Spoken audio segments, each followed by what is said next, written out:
Dear little friends, tonight we will travel to the faraway land of Ireland to meet a farmer with a very special name, Mr. Sniffles. He always carries a purple silk handkerchief and sneezes all day long. But don't think he's just an ordinary man, because tonight he will meet a mysterious creature, and an unexpected adventure will begin. Now, lie down comfortably, close your eyes, and let's listen to the story. There are two things that have always been part of Mr. Sniffles' life: a purple silk handkerchief and a constant cold. People called him Mr. Sniffles because he was always sneezing and sniffling. One Thursday, Mr. Sniffles went to the market near Dublin, Ireland. He wanted to buy some vegetables for dinner. As he walked, he sighed, "I wish I had a little more money to buy some meat for a change.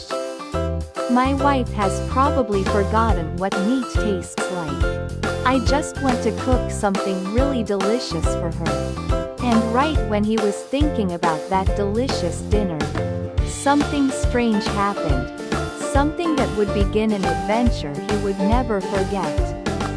After walking a few more miles, he heard a strange sound coming from behind a fence. He peeked over and saw a tiny man sitting on the ground, mending shoes. Mr. Sniffles looked closer and realized that he was actually a leprechaun.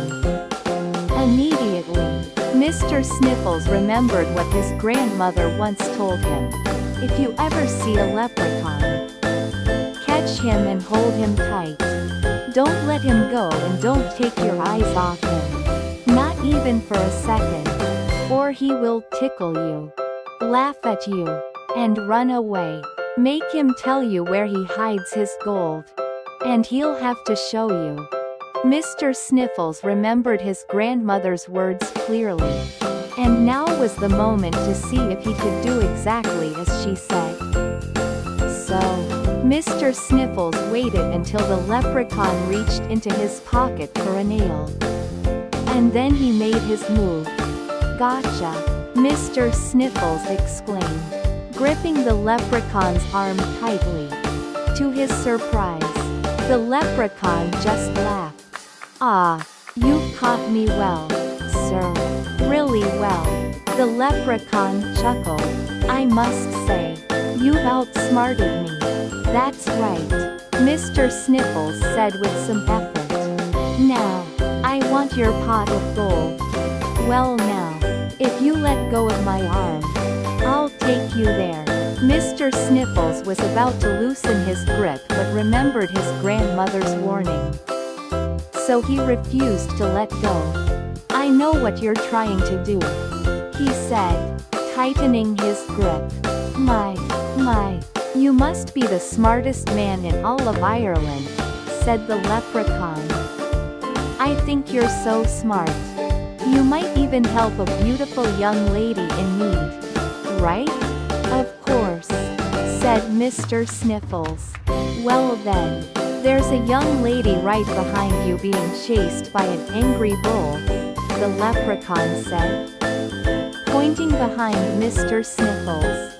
Mr. Sniffles almost turned around but remembered his grandmother's advice. He kept his eyes firmly on the leprechaun. "You tricky little fellow," Mr. Sniffles said, staring at him even more seriously. "Now, take me to your gold." Mr. Sniffles was truly cautious. But this leprechaun wasn't going to give up easily. He started trying new tricks. The leprechaun led Mr. Sniffles across a field.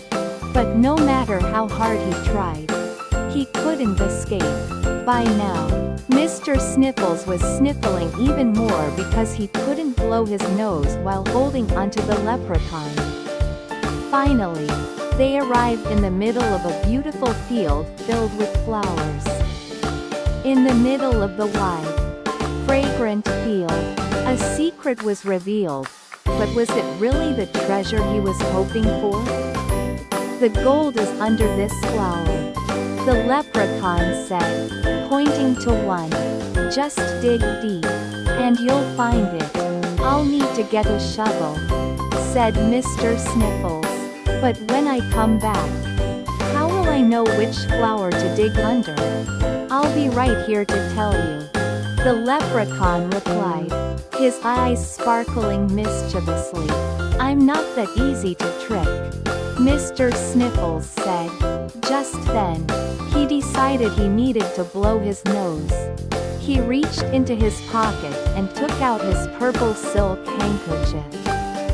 Then he had an idea. Tie this handkerchief to the flower, Mr. Sniffles said. The leprechaun obediently did as he was told. Promise me you won't take it off. Cross your heart, or whatever it is you leprechauns say. I promise, said the leprechaun. All right, said Mr. Sniffles, and he let go of the leprechaun, running home to get his shovel. When he returned to the field, he saw that the leprechaun had indeed left the handkerchief tied to the flower, but had also tied identical handkerchiefs to many other flowers in the field. It might take years to dig them all up. Mr. Sniffles realized he'd been tricked. But the story took an unexpected turn. Oh, you sly little thing, Mr. Sniffles said. But at least now he had hundreds of silk handkerchiefs. He gathered them all into the bag he'd brought for the gold. When he reached the market, he easily sold 3 silk handkerchiefs, just enough to buy a nice piece of meat and some vegetables for dinner. And he still had hundreds more.